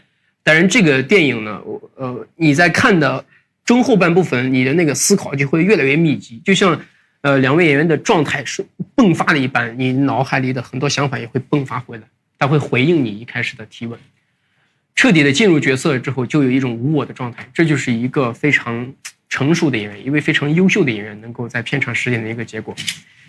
幸福都雷同，不幸千万种，这是刚才陈老师提到的，说好像好的关系也是一样啊，好的关系相处亦是如此，都雷同。雷同的部分其实它不是一个贬义词，这雷同反而是一个褒义词。就你看一下，但凡是健康的夫妻关系啊，或者是母子关系啊、父子关系啊、家庭关系里头，都有几个共同的点，比如说尊重、倾听、及时的爱的表达，还有呢，不强求他，允许他做自己，给他自由。这些其实是很难做到的，因为家长总是想让孩子以后变得更好，这个愿望会促使他，会迫使他，总是孩子你不要这样子，请你那样子，后来就请你不是请你立刻给我这个样子，到最后就非要把孩子变成自己内心中想象的样子，但其实孩子并不快乐。那如果说人就来这世间一遭的话，是实现你要的成功更重要，还是实现他要的快乐更重要？往往是无法兼得的，实事求是来说，对吧？好的相处关系也是如此。然后呢，始终对爱人保有敬意，这也是刚才提到为什么两位老师也能有如此令大家羡慕的这种状态啊，即使到镜头前还是经常互相称为老师啊，相敬如宾。当然，这份尊敬里头有对彼此的这种欣赏。作为演员，他专业能力的欣赏，或者作为一个单独的个体，他性格里头他有自省的，他有一种持续在成长的，他在去避，他在尊重和宽容他人，他在理解和发现真理。就是这些很强的能力，其实不是每个人都具有的，有的人是天生下来他就有这个天分，跟他相处就是如沐春风。有的人呢，他是需要事情去历练，或者需要书籍去提醒。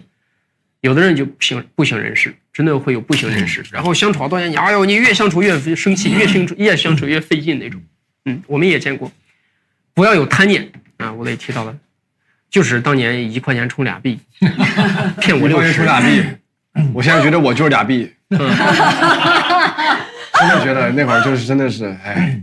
对，你现在就是大家买1次票，然后同时有2份惊喜，所以你给了他双倍的回报。大家不仅看到了你帅气，还看到你这次演技的大爆发。是的。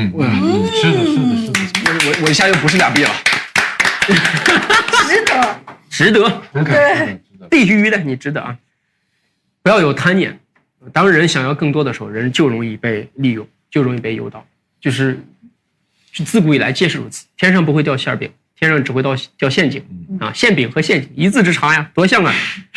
完美的自己的建立，这也是吴磊刚提到的。你看，为什么传销会误导人呢？就是这俩：第一个告诉你能发财，第二告诉你能迅速短期内在别人的欺骗下成为完美的自己。我们当然想成为更好的自己，但不是说依靠就虚假的方法，对吗？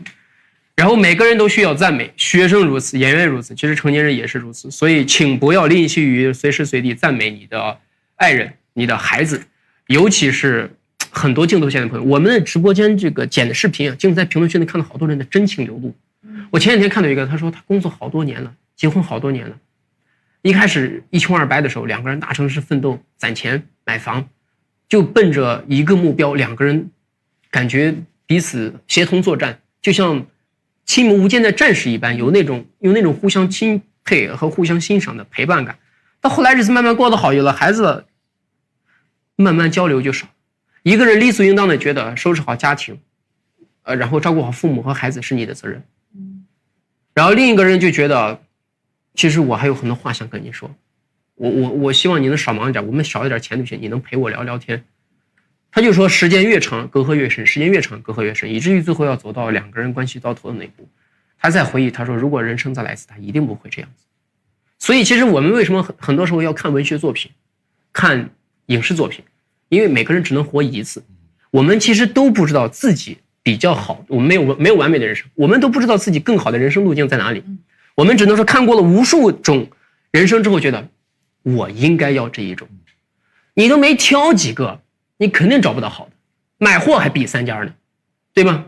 你根本没有意识，你也不知道通常情况一个人人生会怎么过完，你也不知道那些悲剧和喜剧会怎么发生，你大概率就浑浑噩噩的，有一天恍然大悟，哎呀，我这人生又糟蹋了，能不能向天再借500年啊？做不到。每个人都需要赞美，学生如此，演员如此，成年人也是如此。请及时的爱和表达，请充分的理解和尊重，赤子之心，孩童一般的心灵，这是刚才陈老师对吴磊的第一个赞美。好，哎呀，这段可以少讲。别，我受不住。我没有就这么多人呢，你这该赞美不是？你刚听完，你咋又拒绝我们呢？你要赞美啊，要赞美啊！孩童般的心灵，虽然曾经被骗了巨款，但是现在眼睛里头仍然你看不到一丝杂念，这个很难的，真的很难的。人是会把自己所有经历过的坎坷呀、委屈啊、怨恨呀，或者是误解写在眼睛里。对的，成年人的眼睛里全是实情。是，所以我们为什么其实喜欢看小孩的眼睛呢？但吴磊现在仍然有那种状态。保持哦。但同时他又是个非常成熟的演员，人是老演员了，人是童星，人出道时间早，比咱早好多呀。成熟的演员，而且是值得尊敬的演员，因为在这个戏中，他们俩可以互相的激发，然后给彼此更好的状态。这也是这个电影作品中我看完之后的一个感受。我那天在去的高铁上，我看这个我还记得一些，就是刚才我得提到几个，说人的善良脆弱都会被恶人利用。就是我们在反思，有的时候是不是人的这些善良啊，这些同情心啊，有时候会成为一种被别人利用的工具呢？看完这个你会反思，你会拷问，但看到最后你还是觉得最终化解人世一切苦恶的不是他人之手，是你心中之善。还是这个，所以不会怀疑的。你看到一开始怀疑，看到最后不会怀疑。第二就是克制贪欲，天上不会掉馅饼，天上只会掉陷阱。第三是人感觉自己渺小、孤独、无足轻重、缺乏关心，这个时候就是最容易被利用的时候，拿捏你了。你有所需，你只要有所需，我就能拿捏你。然后蒋老师演技特别好，前后完全变了一个人啊！吵架部分看到害怕，还有所有人都说谎、都亢奋的环境里，人是容易被影响。这就是吴磊说到的，这个演到最后自己都信了。就是当你周围没有一个清醒的人，大家如果都偏颇的时候，你就觉得偏颇是正常的。大家都仇恨的时候，你觉得仇恨是正常的；大家都邪恶的时候，你觉得理所应当邪恶。人其实很难在一个环境里独善其身的，这就是刚才为啥陈老师说你难得。你看又 Q 回来了。所以人个体太容易被环境影响了。我们要做的事情是始终内心保持清醒，然后去避，这点很难的。一生的修炼皆是2个字：去避。然后传销的人本质就是利用人性的弱点。他们懂心理学，会操控你 manipulate， 利用人的贪欲，然后创造出爱与被爱、尊重与被尊重的假象。我相信你看完，你应该会比我记得更多。大家可能以后形成习惯了，电影院里边看电影，拿出手机啪边记，那也蛮辛苦的，蛮辛苦的啊，那也蛮辛苦的。哎呀，我刚刚看董老师刚刚写的板子，我都没有意识到，原来我们这1个半小时聊得这么有深度啊！哎呀，那必须的，你今晚全是金句，太狠了，太厉害了，这太能总结了，我这个。但是今晚因为你们3位也聊的真的，因为好多片场的故事啊，或者是演戏本身这个演员角色挑战，我是不太知道的，所以我其实总结不了太多深刻的。但我相信镜头前的很多成年人更有生活阅历，更有经历，他可能会理解出更深刻的东西来。但是这个电影它本身是把这些深刻的道理演化成一个非常通俗易懂的故事，通过这个精湛的表演，然后呢，你看的时候，你这些道理会潜移默化的，它还是以这个精彩的故事的演绎为主。好老师就是让学生听得懂，好导演就是让观众看得懂。对对对，不孤芳自赏，然后呢，不揭血熬牙，不讳莫如深，然后不让他觉得哎呀这是个什么呀，看不懂的肯定是好东西，不至于。这个电影不会有那样的感受的啊！欢迎您这个清明节期间有时间跟家人走进电影院，点击现在右下角那个小雪花进去，选择自己所在的省份、城市，然后选择你具体要看的哪一天。而且这个我觉得强烈建议你可以跟你的长辈、家里的长辈、家人，就是我们前面说有一个话题嘛，就这几天要带着自己的父母、家里人一起到电影院去感受小时候父母带你去电影院的那种嘛。其实我们的 slogan 是一人观影，全家清醒。我们相信就是看完这个片子，确实会对反传销有一定程度上的了解和理解，为什么传销是这样子的蛊惑人心，为什么危害是这么的大。但是人又为什么会那么容易被欺骗？是。今天晚上我们的访谈呢，时间已经差不多，因为几位老师最近几天都比较累啊，我们一会儿还可以跟他们再聊一聊天。但是今天晚上很多人都期待你们已久，你看现在还有47.3万人现在同时在线，是在看是吧？对，现在有47.4万人在，你看左上角那个数字，这么多人。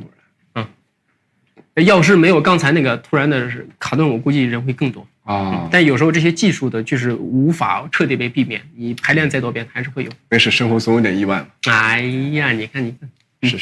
你们有没有想给镜子前的观众朋友们说的，或者用你想用的几个词呀，或者几句话给大家推荐一下这个电影？你看，再一次体现了传统美德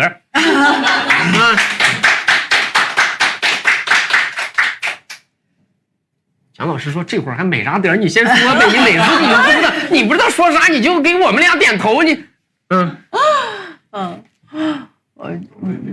我觉得这是一个还算是我们比较有诚意的一个电影。我觉得我们都是拿出了我们的最真诚的，然后最直接的、最真实的，然后渴望在镜头前能够做到。”真实的表达的，有真实的表达的这样的一个电影吧，我觉得，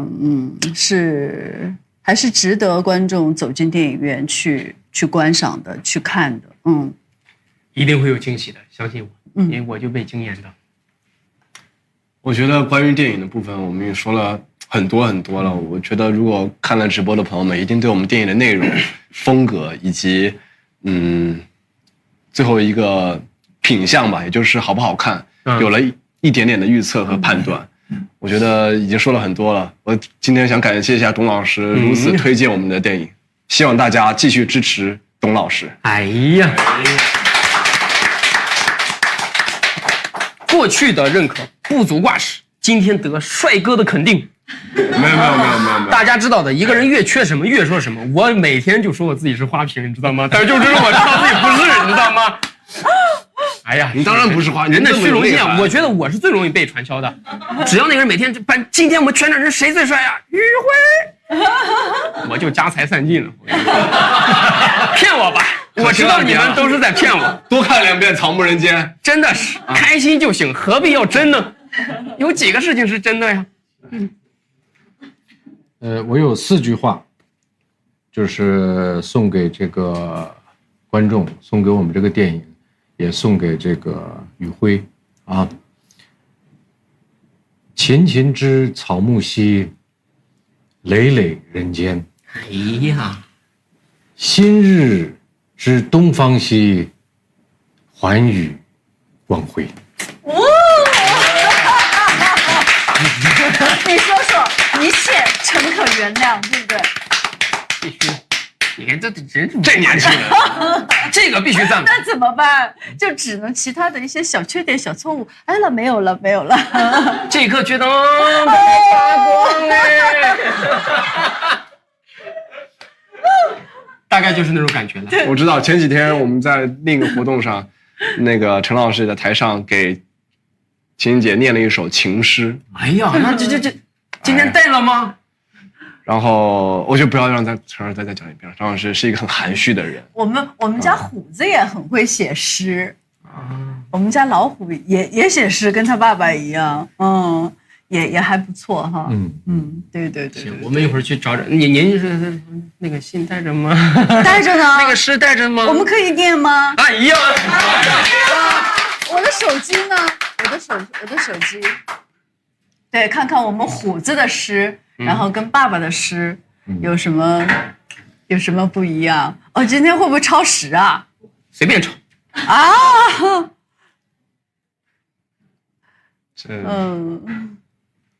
来了，非常的激动啊，非常的期待啊！哎，我们选哪一首啊？选哪一首？还有诗集啊，这是这著名诗人呢。然后我看一下啊，董老师写诗吗？口水诗，您出口就是诗。OK， 厉害。哎呀，能背唐诗三百首学的一些，写不了。都能背吗？都背不了，一些。我以为唐诗300首。那我们用哪一个呀？要不让董老师念？哪一个呀？还是他的那个这个？对，你这个呀？你必须这父母读才有情感啊！我觉得爸爸我读，人家以为是我写的呢。是，明明写的是陈虎虎，不可能是你。掌声欢迎。哇，他好几首。哎呀，你写这么多。你要念这首啊？这不这首他在他们学校里面发表过，叫《祖国》。我这个大儿子写的。我要做远方的忠诚的儿子，拨开自己喷涌的心脏，将满腔的热血向太阳洒去，让天上的白布渲染成红金。不可否认的，也不能回头的走向新疆，因为他知道我这个是新疆的。然后吃一口黄沙，再走到重庆，喝一瓢江水。我会尽忠的做一个儿子。我想说，相比天上的璀璨，更愿意待在大地身边。就这样吗？要不看一看儿子最近有没有时间呢？我们那个跟儿子再聊一聊。写诗写的真好。他倒是对写了很多。你看这一刻，两位老师脸上的这种自豪而又感到愉快的表情啊，这就是镜头前的很多家长这一刻会突然共鸣。就是很多时候家长在说完孩子一个事儿，他就会有那么短暂的几秒的那个欲言又止，沉默。这个沉默里头有一点喜悦、骄傲，但是又不能过度表达。我觉得这个亲情关系啊，我觉得它其实特别重要。对我来说，我觉得亲情关系意味着什么呢？我觉得它对我来说特别具体。我觉得它就是一种味道。就是说我经常觉得我在外头拍戏，有时候不管是拍戏干嘛，回来的时候，我就觉得我的心就像一块布一样，就是一块餐桌布，被揉着各种事揉得乱七八糟的。我回到家里的时候呢，当我见到这蒋老师，见到这个大儿子、小儿子的时候，我能闻到他们身上的那个味道。我一闻那个味儿，我就觉得那个味儿就像一个熨斗一样，那个熨斗就把我的那个心就唰就熨平了，你就熨干，我就所有的那些东西都被熨得干干净净。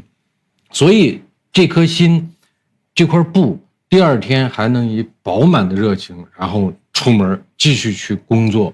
我觉得就是跟这个是有关系的。这个心灵啊，我觉得跟这一块布一样，需要这个亲情，需要很多东西的洗涤。如果没有这个东西的洗涤，这个心灵上也会跟那个玻璃啊什么样，会落很多很厚的这个灰，久而久之它被异化了，被异化的呢连你自己都认不出来。说到这儿，我们都开始得靠想象了，想象多么美好的一个家庭环境。理论知识又上一层楼，与实践。在你没说后面3个字的时候，这个状态是非常好的。在你加了与实践，抽时间吧。感谢大家，今天晚上我们关于这个电影的想跟大家分享的部分就到此结束了。当然呢，我们之间的故事不会结束，也期待您3位以后有新的作品，还能有时间来我们直播间。好，咱还约了新疆。蒙奇、蒙游，这也去呢，也去呢。我们从那个新疆游到，对不起，我想想，新疆游不过去，没有过去一条水。对，都是内陆河，有一个往北边流去的。我们从管道里面，有道理。管道工，在这自行车咱可以骑过去。好，谢谢大家，谢谢。